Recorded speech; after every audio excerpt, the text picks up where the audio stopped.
Steve Allen, the well-known in his day, the comedian and writer, tells a story when his mother came over to visit her grandson, at that age, Billy, 2.5 years old, many, many years ago. And Grandma quietly walked into little Billy's bedroom and said to her little grandson, "Billy, do you know who I am?" Billy looked up at her and said, "Why, don't you?" Jesus, faithful to the Father, knew who he was and what he was about, but not in the sense that he had his whole life planned out and went to the cross to fulfill a predetermined schedule. Rather, Jesus trusted God, his Father. He trusted life, and all of us are called to do the very same. Now consider for a moment the particular awareness of John the Baptist, in prison, frustrated, maybe somewhat disillusioned, losing hope.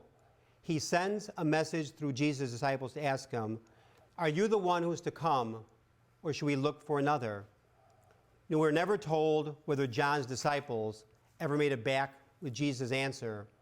We are never told because the question is not asked for John's benefit, but rather for our benefit. Are you the one who is to come, or should we look for another? I am sometimes not aware of the Lord's presence in my life because I expect him on my terms instead of entering the mystery of God's presence on his terms. Expectations can sometimes get in the way of fulfillment and lead to disillusionment and disappointment. You know, like John, we need to sometimes let go and now live life on the Lord's terms and be open to what God asks of us as disciples. Expectations can sometimes get in the way of fulfillment and blind us to what the Lord's presence really means in our life. Like John, we can sometimes say, "I know what I wanted, I didn't get what I expected, but I got what I wanted anyway, but just didn't know it." Surrendering and letting go is enriching and fulfilling, not diminishing or stifling.